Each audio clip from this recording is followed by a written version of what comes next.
And welcome to Candidates Corner on LPTV, Libertarian Party Television, a production of the Libertarian Party and Libertarian National Committee. Joe Bishop Henchman Chair. As always, tonight we've got John Gapso on the big board. He's the one who brings you the fun graphics, the maps, and, well, all the highlights of our respective guests' hometown, district, town council, all the good stuff. I'm your host, Pat Ford. As always, there are a few things that we'd like to try and accomplish tonight. We want to give the Libertarian Party an opportunity to meet our wonderful down-ballot candidates. We want to challenge those candidates to incorporate libertarian values into what we call here lunch pail voter issues. And finally, of equal importance, we want to draw a bond together between libertarian affiliates around the nation, whether those be candidates in Florida, as we are tonight, Washington State, a connection between those folks in, say, Rhode Island and Massachusetts, and candidates in Arizona or Texas. It's important that we work together, particularly during these quiet times in the electoral process, to amplify both the voice, the philosophy, and the individuals who are running for office under the Libertarian Party banner. Joining us tonight for the very first time is Matthew Crowley. He's running to be a city commissioner in Winter Haven, Florida. Matthew, welcome to Candidates Corner on LPTV. Thank you for having me. So let's start sort of from the beginning. I'd like to know a little bit more about yourself. I understand you're an entrepreneur, which is in the highest traditions of the libertarian movement. Give us some background on and also on how you became a libertarian. I became a libertarian actually really early, not really early, excuse me. Early last year, I found the party. It was that I was an ex-Democrat. I actually tried to run before as a Democrat, but they ended up kicking me out of the party, basically, because I had libertarian ideals. But whenever I tried to translate that to the Democratic Party platform, it did not work out well at all. I called for the deregulation of solar industry so that way they can compete. They didn't like that. So they ended up kicking me out of the party. I felt politically homeless. Was there an actual ceremony? There's this old TV show, Branded, where the old style Western from like the 50s or 60s, where he had to march down the line and they ripped off his patch and they broke his sword. Did they take your whatever Trotskyite book they'd handed you? Did they take that and burn that on you? Did they drive you out screaming? I mean, how does one get thrown out of a political party? Legally, they couldn't, but I was no longer invited to speak anywhere. If I went on my own volition to go places where, like the Democrat Party of Polk County, where I'm from, I would get looks. I would be asked by the chair of the Democrat Party of Polk County to respectfully leave and things like that. So, wow. in essence, they kicked me out of the party. While legally they couldn't, in practice they kind of did. So I felt politically homeless until I found, I was searching on Google. Being an entrepreneur, I'm up till 2, 3 o'clock in the morning sometimes. So I started searching on Google. It was, 2019, things were ramping up for the presidential election. And then I found this woman called Jo Jorgensen, and I was reading through her platform. It was everything that I had. So then I looked at her party. It was Libertarian. I looked at the Libertarian Party platform. Whenever I tell you, I read from page 1, from the beginning to the end, completely shaking my head, smiling. That's from that moment I knew I was a Libertarian. So I immediately went to my voter registration website, and I changed my voter registration. I could no longer be in any other party. It's kind of like a come to Jesus moment that I had. It wasn't, a lot of people have a slow, gradual transition. Mine was pretty fast, pretty immediate. And, I haven't looked back since 2019 at 3 a.m. So that's where I am today. That's how I found it. Excellent. It's interesting. There's almost this sense of relief, this palpable sense of relief when you discover the movement, because then you realize that there are other people out there from all walks of life, all backgrounds, who embrace the same philosophy, and the nagging doubts you had of what you were surrounded by, the prism with which you looked at the real world. All of that had been, it's sort of subtly confusing because you can't understand why people are behaving in the manner that they are. Why do they have this hideous dependence on some outside force to control them? And all of a sudden you have that moment, sort of like a hallelujah moment. And then all of a sudden you meet other libertarians. Now, did you get involved right away in one of the affiliates, or how did you actually join the party per se?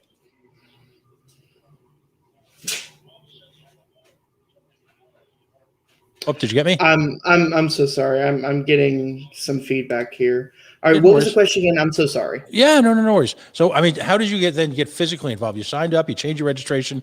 Did you get involved with a affiliate or a state party? Yes. I searched up on Facebook. Me and my fiance were in Lakeland at the time, which is the next city over. And I just searched up, Libertarian Party of Polk County, and there it was. It was a Facebook page, not too many likes. I thought it was kind of dead at the time, and then I just took a shot in the dark and messaged the page, and about a day later, I got a message back stating that, the next meeting date to come out and meet. From the first meeting, I don't think I have missed one since. And now I'm the secretary of the Libertarian Party of Polk County a year later. So excellent. I've sat there and went full gung ho, being a entrepreneur, being a small business owner. I can sit there and give as much time as I need, and I've committed a lot of time to it. But other than that, I mean, I like I said, I haven't looked back since that night in 2019. So now tell us about yourself. You're an entrepreneur. Tell us about your business. All right. If you want to type it in here, it's Crowley Tech Company. It is a mobile computer repair business. So basically, I'm here in my office. This is where I do the work. I go out, I get people's computers. They set up an appointment. I go out, get their computers, bring them back to my place. I have a full office set up. I fix their computers here, and then I bring it back to them. So that way they never have to leave the comfort of their home in order to go get their computer fixed. So that way they're not inconvenienced further. Mm-hmm. And so from your perspective, and in a minute we'll talk about your community, but how has self-employment, being an entrepreneur, starting your business, how has that impacted your perspective on the free market and on the libertarian movement? Oh, yeah, absolutely it has. It's one of the most difficult things you can do. I mean, even today, I have to go through spreadsheets. I'm basically my own accountant. It really gives you a sense of pride. And whenever it comes to the free market, I sit there and I see so many taxes coming out. I have to inconvenience my customers by putting on taxes onto their products, even onto my services here in Polk County. Services are even taxed. So even though I'm not getting a part for them, if I'm just cleaning up virus removal or whatnot, I still have to tax them. And I see libertarianism being the best friend to any entrepreneur because it's giving them more freedom. It's giving them more freedom in order to have their business thrive. So now Winter Haven. When I think of that part of Florida, being a boomer, I think of Grapefruit League baseball, and I know there's a team next door in Lakeland. I think aren't they the Detroit minor league affiliate?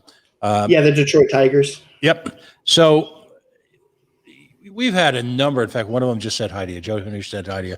We've had a number of folks from Florida join us over the last year or so in terms of candidacies. And again, Stephen DeCalla was on our sister show, if you will, our affiliate show, talking about how intensely the Florida party works on candidate recruiting, how intensely they work on trying to build and support affiliates. So it's really a wonderful culture down there, and Steve does a hell of a job. But talk to us about your little piece of heaven down there in Florida. I think of baseball, I think of tourism, but what's the economy like? Is it rural? Is it where is it based on? Where do you see development going?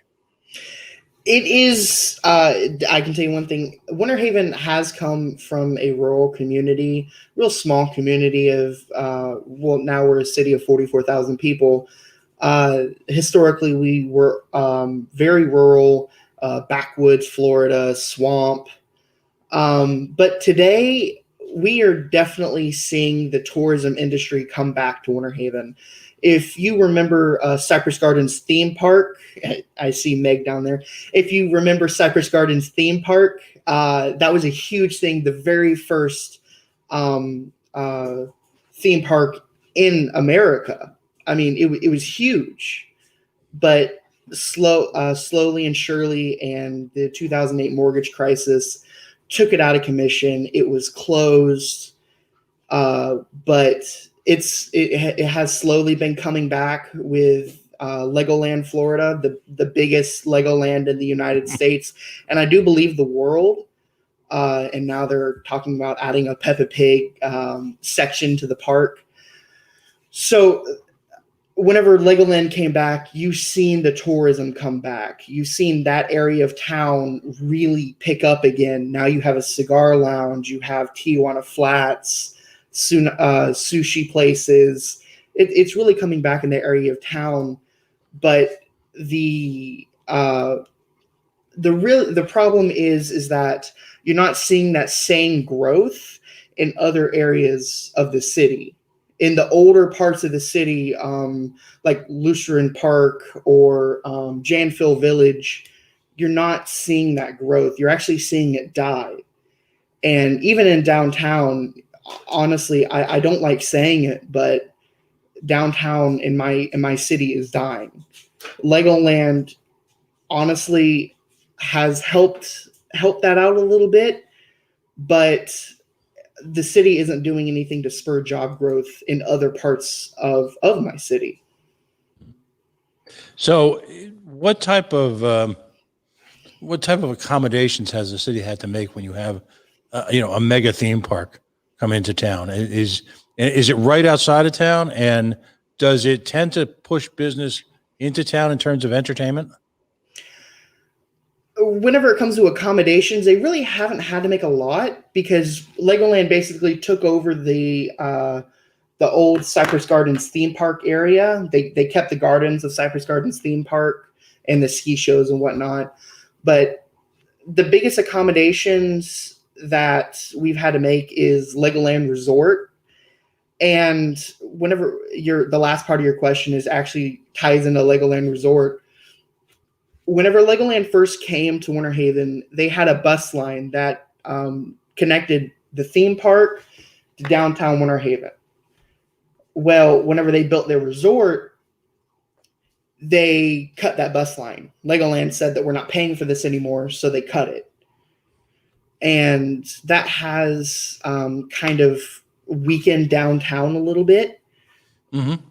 But I feel that Winter Haven and the people in it are resilient people. They want to start businesses. They want to start jobs. But the city isn't making it especially easy. We have a 29-page business licensing code plus a 3-page paper application that you have to turn in to our building division. We don't have a business division. You have to go to the building division, which is that's very intuitive, right? Yeah. But it's just little things like that can really help spur job growth in my city. Right. No, I understand. How about schools? What, do you have your own independent schools? Are you part of a regional district? And how are schools funded and financed in your part of the world? So we are under the Polk County School Board. I think we have one private school, and it's our Lutheran church has its own school in it. But other than that, the city doesn't make a lot of decisions whenever it comes to our schools. But like during summertime and whatnot, one of my planks is community involvement. I want to see more summer events come back to Winter Haven. A lot of that kind of was kicked out the door because of COVID, but there's no plans on bringing any of this back. Any of the summer events for kids and whatnot. So I kind of do want to bring that back, bring basically business investors from the city and have them run, because, you know, we all know that anything the government spends money on, it will do horribly at it. So bringing in private investors so that way we can give the kids at least something, even though we can't control what goes on in the school, in the schools themselves.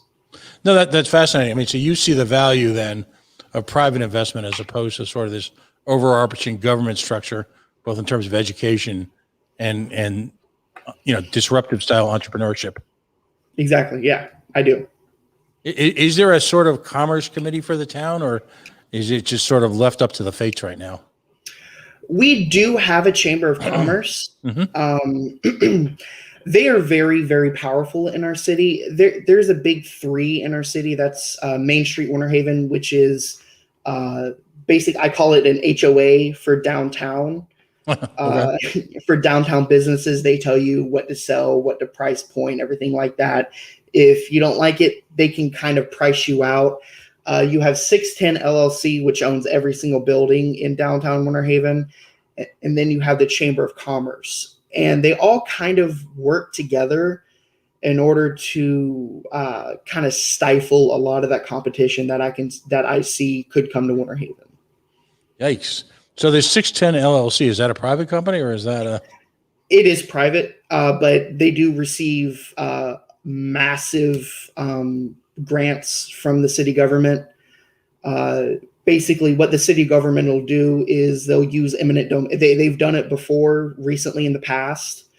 They'll use their eminent domain right, as I call it. It's not a right, but they'll use that to take land from people and then sell it for an insanely low price to 610 LLC, and then they'll just develop that land and rake in all the earnings. That doesn't sound good. It's not. They're building right now. This is what I'm talking about. They're building a massive apartment structure in Winter Haven. I say massive. It is 10 stories, which is pretty big for our little slice of heaven. Right. But yeah, they're price pointing it at $1,600 for a 1-bedroom apartment. So, I mean, most people in Winter Haven only make about $30,000 a year.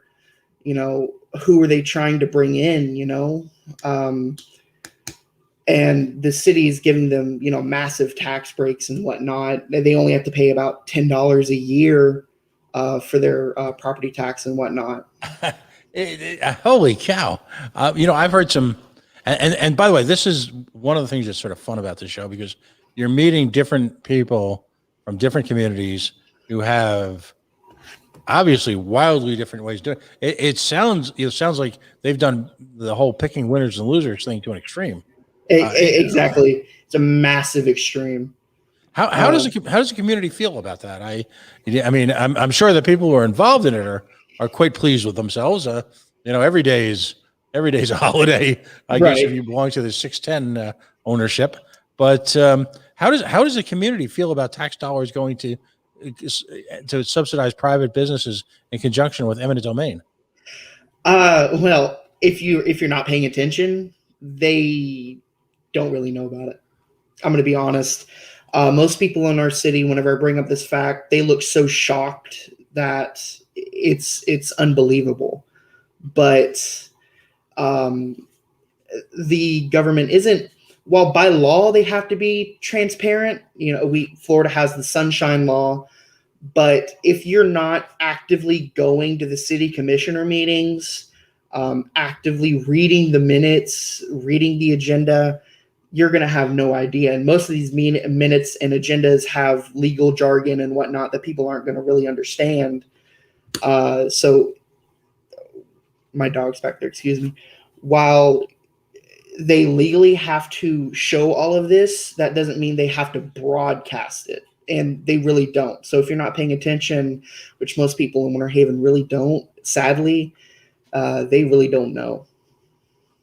Interesting. You like so many moderate to smaller towns. It looks like you've got one newspaper, and I always relate every week. Part of the fun is that if I wasn't doing this, there's probably I never would have read the news chief, the Winter Haven news chief. Yep. And my hat's, I was kind of impressed by it. But do you have an aggressive media that acts as a watchdog, or I get kind of a feeling that you're kind of out there alone on this one? Is that a fair statement? We also have the Winter Haven Sun, and that's really what I go towards whenever it comes to my local news. Charles Baker, who's one of their reporters, kind of acts like a watchdog sometimes. Whenever Winter Haven was having their meeting about adding a second water plant, they basically had it as a closed door meeting, and Charles Baker was asking the city during those negotiations if he could sit in to the meeting, so that way, just as a reporter, so that way he can report the news, which is his job. The city said, no, it's a closed door meeting. You're not allowed in. No reporters are allowed in, which, even if they weren't doing anything shady, sounds shady. Right. So sometimes he acts like a watchdog.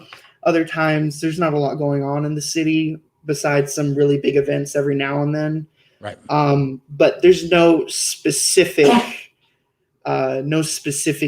political writer in our city.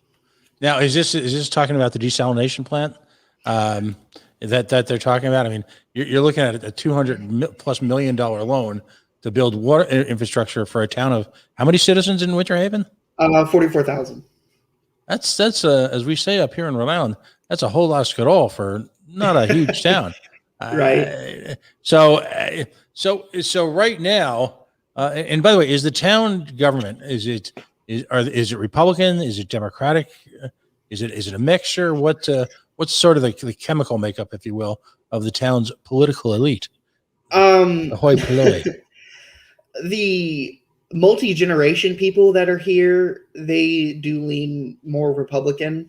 Mm-hmm. But we are getting a lot of newer people from up north who lean very heavily Democratic. And we do have Democrat sectors in our city where there are basically no Republicans registered in those precincts.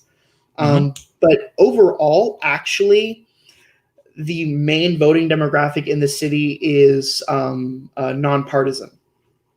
Okay. But these are partisan races per se? Actually, no. These are while they say they're nonpartisan, right? They become partisan, right? I'm out every weekend in my community at meet and greets and whatnot, and I cannot tell you how many times I'm asked if I'm Republican or Democrat. Right. So, and whenever I tell people that I'm Libertarian, sometimes they say, you got my vote because you're not a Democrat, which for a nonpartisan race for a city of 44,000 people should not be the case. Now, how many commissioners are there?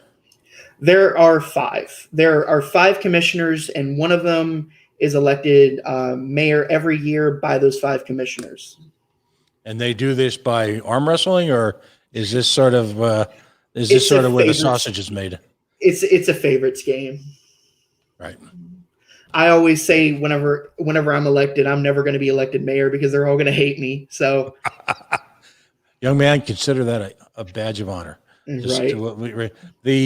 So how many, is this done by a district, or is this 5 overall at large for the entire community? 5 overall at large. So what, in past years, how many have run, and what's sort of the win? Where do you need to be to break through that glass ceiling? So we have an abysmal voter turnout for our city races. There are usually about 5 people who run per seat, with about 3,000 people turnout to the first election, because there's always never a clear first past the post winner in during the first November election. And then during the December election, which always happens, the city always plans for it, is usually about 1,500 to 2,000 people. So about 2,000 people, or about 5,000 people, are deciding an elected official for a town of 44,000. Wow. So it appears that amongst a significant number of challenges, and it sounds like a wonderful community, I'm not knocking that, but there are clearly challenges there. The single largest challenge is actually connecting people to their government. Is that a fair statement? It definitely is. I was having a conversation at my last meet and greet. We were tearing down. I do it at a local farmers market. We were tearing down, and there were some city parks employees out there who I decided to go up and talk to, say hello. Mind you, just for a bit of background, our city has 30 parks in it, which is an exorbitant amount of parks. But the one of the city parks employees who I talked to said that the commissioners are ghosts. They're never down there in their at the Parks and Rec division. They're never talking to the employees. They do their twice monthly meetings and they go home. But they're making decisions and budgets that are affecting these people's lives, and just throwing away money like candy is what they're saying. So our people, it's not that our people aren't connected to their government. It's just that our government's not connected to its people. Interesting. Now so against the backdrop, you've got a sort of a local / regional paper, a hyper local newspaper. Is there any television or radio unique to your city? There used to be up until about 2 months ago.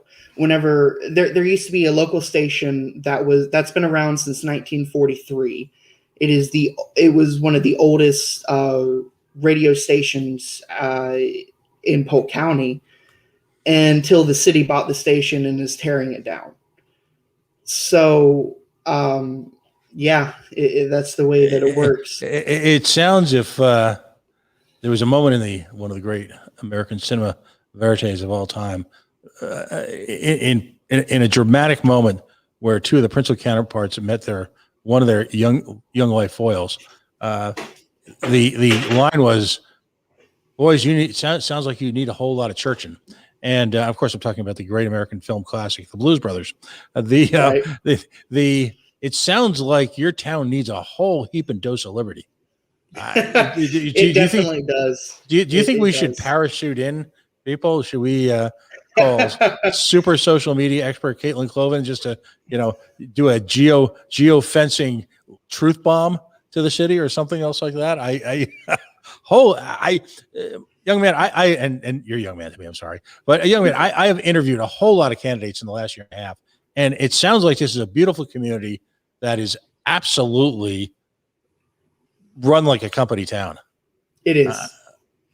It definitely is. The commissioners are just spending more and more and more money every single year. We have a budget of $147 million this year, and our city's still running at a deficit, and they're expecting to spend at least $155 million next year. So I don't know what they're trying to accomplish with all of this money that they're expecting to have, but they're not accomplishing anything. They have, in this last budget alone, this is actually what got me running. They have cut the police budget. They've cut the firefighters budget, and they cut the Parks and Rec department. They gave the cops raises with a smaller budget. They delayed the building of a firehouse a fire station in order to build a new recreation center in Winter Haven. They took $3 million out of the firefighters budget in order to build a $30 million advertisement. Basically, it's the Advent Health Field House. It's basically nothing but an advertisement because it's never used. And they're adding more and more and more parks with only 6 maintenance personnel, but yet they keep cutting their budget to where now every single one of them there's only 2 of those 6 that have been there for longer than 5 years. Everybody else is left. And the park employee that I talked to, he's about to leave. He said his last day is next week because they're just treating him like garbage.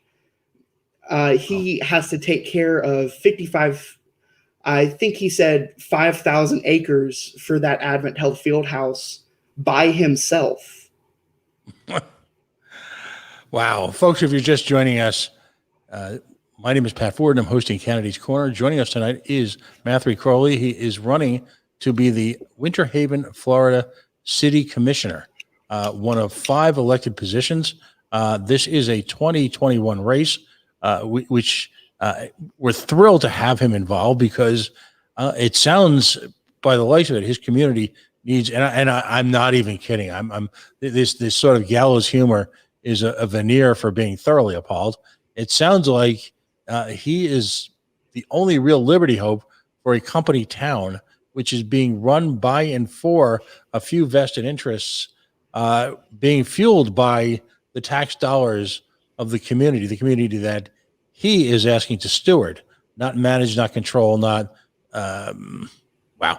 It's, in the words of the immortal, holy shnikes. How is campaigning right now during a COVID? Florida has become synonymous nationally with the easing of restrictions. What's Mr. DeSantis, who is the governor, who is, as we would say, an interesting cat into and of himself, but the show's not about him. What is the COVID, if you will, environment like in the Berg, Winter Haven, Florida? Well, whenever I tell you that it's pretty much non-existent, people act like, it doesn't exist. I do personally wear a mask. I know that's going to make some people mad. That's okay. I personally do it. I did it. Winter Haven had a mask mandate that was never enforced, which was a complete waste of time. I was wearing it beforehand. Winter Haven had a 40% mask rate before the mask mandate, and that pretty much never changed since it was taken off the books. But campaigning during during the COVID environment, I am much more aware of personal space. People are much more aware of personal space. I have a table at all times between me and the person who I'm talking to. I've actually had some people sit there and say, one person sit there and say, "Oh, I would have voted for you if you didn't have that mask on." I am very much for personal responsibility, personal choice. If it's your choice not to wear the mask outside, that's your choice. If it's my choice to wear it outside, that's my choice. Yep. And it's always the business's choice whether or not to have you put a mask on. No mask, no service is what I always say. And Winter Haven businesses were already doing that before the mask mandate. So it is a complete waste of time. It was just kind of like a power grab. Right. That the government tried, but our local police force refused to enforce. Mm-hmm. So good on them. But I'm definitely more aware of personal space. Well, I mean, we all have to remember that we represent, as a movement, as a philosophy, and ultimately as a party, the rights of the ultimate minority, and that is, of course, the individual. And individuals' choices, as long as they, obviously, we all know the rules, individual choices, as long as they place no harm on anyone else, should be left up to the individual without mockery or discrimination. It's really quite that simple, particularly if those people are not asking you or demanding of you any behavior that's in opposition to what your personal beliefs are. Have there been debates? There's this I'll call it I'm thinking of this town council or this group is sort of like the senators in Star Wars. Is there been any debates? Have they included you in any roundtables or conversations? Absolutely not. In all city events, I'm not invited. And how do they justify that? And I'll use that word loosely. Yeah, they kind of don't. So I'm never invited to. I basically have to create my own events. If anything that has to do with the city, I am never invited. I'm never asked. If I'm there, the organizers give me weird looks. It's a lot. It's going back to the Democrat Party all over again. While they legally cannot keep me out, they in practice try their hardest.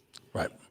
And what type of local support do you have in terms of the structure of your campaign and in terms of other affiliate members or support from the state party?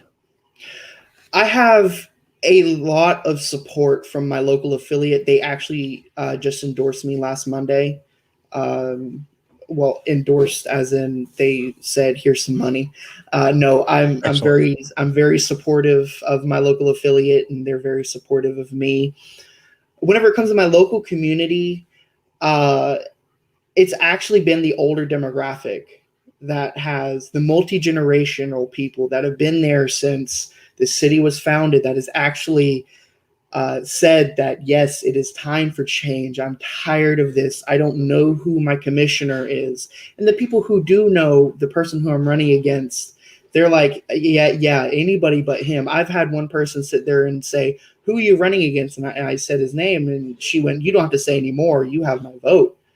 So it's sad whenever you, even on the local level, you have people that are so, I don't want to say hated, but so looked down upon as a community leader that they, it doesn't matter who runs against them, the other person's going to get the vote. So I always want to be out in my community. I always want to be talking to business owners, to shoppers, to residents of our city. I've said it before in my meet and greets, and I'll say it here. I'm very much a fan of Teddy Roosevelt and his bully pulpit approach. If the commissioners will not get behind me and my liberty-minded proposals, I will go out to the community and I will get the community support. And whenever election time comes around, we'll see who wins. Because if I can sit there and win public opinion, it does not matter what your personal belief is. You're a politician at the end of the day. Your goal is to get reelected. And if getting reelected includes going along with my plans to make it easier to start a business, to lower tax, and to have a more targeted city budget, then so be it. You will fall behind if you don't. Well, listen, you're made of the right stuff. I'm impressed with your command of the city budget. I'm impressed with the fact that you're a member already of the business community. And these are recipes for success, and both in the immediate sense and also in the long term. I've got a sense, based on the story you're telling me, that libertarians are still new to your county's government and your municipality's government. And I think you've got a great opportunity to show them what it means to be steward. And every week we say our mantra, we don't use the word govern here, we use the word steward, because ultimately you're looking to steward community resources that have been ultimately at some point will only be shared with you on a voluntary basis. And as such, you hold no power, but you hold the ability to coalesce, to bring people together, and to demonstrate for them, maybe in the first time in their lives, that what it means to be part of a world that's been set free. So it's this type of engagement, this type of campaigning, this type of community involvement that is so critical to the success of your efforts. And you and along with the folks in your affiliate are really blazing a path for a community that clearly needs a healthy dose of libertarian. And it begs out for it. And to that point, make us aware of some of the, if debates become part of it and you're not included, because there's some very talented people in this party who have a unique way of bringing down the house, if you will, on those that would that would deny you your fundamental right. I'm post-constitutional, my friend. Your birthright, your natural born right to participate at an equal level in a fair manner in the body politic. And you know, I remember the first time I got a television station manager on a cell phone as he was driving home. Imagine his surprise. But that's what we're here for. And that's the purpose of the show, is to demonstrate how grassroots candidates like you are building a foundation for the and planting the seeds, as Larry Sharp would say, for the libertarian philosophy to take root in a part of Florida that is quite frankly shocking. In a minute or two, we're going to engage in what we call shameless self-promotion here. I want you to take an opportunity to lay folks where they can donate and maybe volunteer through the miracle of IP addresses. There are a number of ways that you can afford people the opportunity to volunteer, whether it be remote phone calls. I'm not sure if you're going to include remote texting into your toolbox there. But take a minute or two and let's pretend for a moment that your entire city is sitting there waiting for you, and give us a minute or two stump speech, if you will, as to why you believe that you should be entrusted, if you will, with that level of stewardship, and throw in a dash of libertarian with it. But lay it on us. Give us a shot. All right. My name is Matthew Crowley, and I'm running on the simple concept that you can run your life better than what the government can say you can run. That is by giving the government out of your way so we can build a better Winter Haven. I do not come from a political background. I am no lawyer. I don't even own land, nor do I come from a prestigious family in Winter Haven. But what I do have is hard work. I have my bills paid most of the time, on time, every month. And I set my course by opening my business a few years ago. Now, my campaign is about one thing: the preservation of your pursuit of happiness in the city of Winter Haven. I'm going to be doing this by pushing for a more targeted government budget that addresses the needs of the city and bringing a fix-it-first mentality to City Hall. By lowering tax so people can have more money in their pockets and help bring small government solutions to our affordable housing crisis. And job liberation by simplifying the business licensing code and modeling our application for a business tax receipt after the form already put in place by Polk County. This way, people can have a streamlined process and can create jobs and opportunities in Winter Haven. Please consider me for your vote. My name is Matthew Crowley for the city of Winter Haven. Excellent. Preach, buddy. Preach. Again, time for some shameless self-promotion. Where can folks find you on the interwebs, your website, your social media? And folks, it's always in this point in the conversation that we say, listen, if you can spare a few bucks, again, we're coming out of a very difficult year. Many folks are still reeling from the economic impact of a government-induced economic shutdown. And so I say this with great respect. If in fact you can spare a few dollars for candidates like Matthew, it's critically important. 3 reasons. Number one, obviously, money is, regardless of how we feel about it, the mother's milk of politics. Yeah. 2 extra yard signs, a mailer, maybe some targeted AdWords, things like that. They all become possible, and maybe we reach a few extra voters, because ultimately part of our challenge is that we have to convince non-libertarians to support a libertarian. So every little dollar counts. Right. Equally as important, though, is the bond that getting that occasional check in the mail from somebody you've never met, from a town you've never heard of, in a state that you may never have visited, and what that means to the movement. One of the strengths of those that we would oppose politically is that, well, they find a way.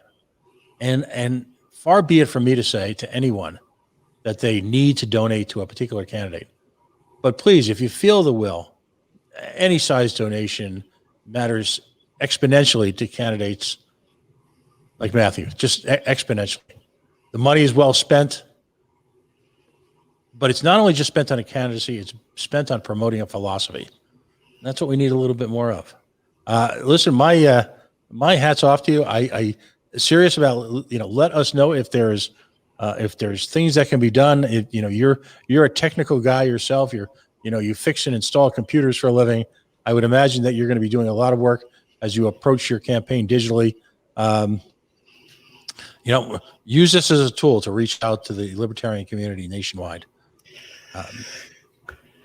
Yes, definitely. Whenever it comes to money, I am always so bad at asking for it. I'm a very prideful person whenever it comes to money. I grew up poor myself. So whenever it comes for asking for money, I've always never liked doing it. Well, let me jump in. It's easy for me to say it on behalf of you. I'm just as terrible at it. But what's important, and this is a critical point for candidates, a good friend taught me this a couple of years ago, probably way too late, but I learned the lesson from a very good friend. And he taught me about the importance of a campaign manager because of let's just say the pressure that it takes off of you so that you can focus on being a candidate, but also the notion that someone beside you is there to kind of absorb the Sturm und Drang of being a candidate. And he also talked about the money. And, the money is obviously very important for candidates, again, for all the reasons I mentioned. But it also creates a connection. People aren't just giving you money. They're investing in you as a candidate.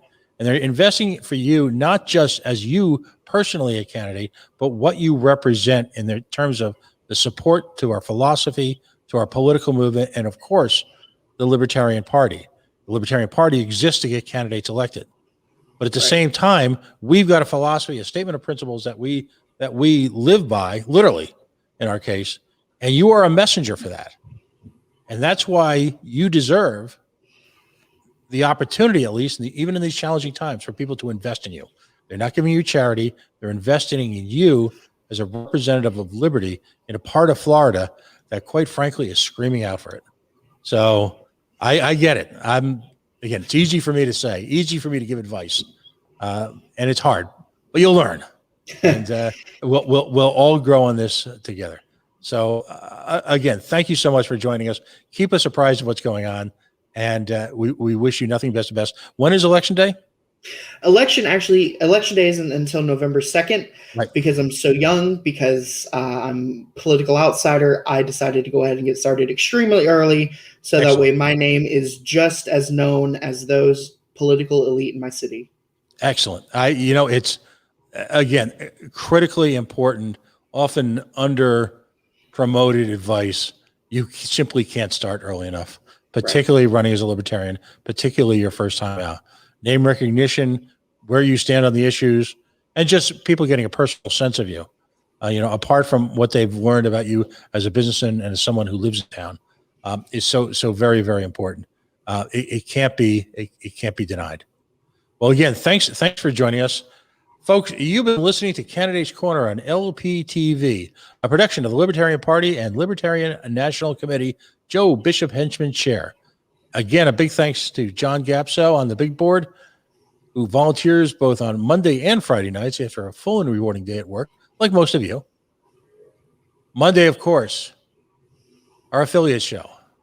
We'll be having a certain someone from Oklahoma on to talk about the future of the Oklahoma Libertarian movement. Looking forward to that. 9:00 p.m. Eastern on the LPTV Facebook page, on the Libertarian Party YouTube page, and of course, the Libertarian Party Facebook page. My name is Pat Ford. I thank you for the opportunity to spend some time with Libertarian candidates. It's more fun and more rewarding than you could ever imagine. And as always, I'm grateful to the Libertarian Party for allowing me this opportunity. Folks, have a wonderful, safe weekend. Give them hell. Take it personally. Preach liberty. Listen to young candidates like we've got on tonight. If they can do it, well, all of us should fire it up a little bit this weekend in honor of our guests on this show. We'll see you soon. Good night.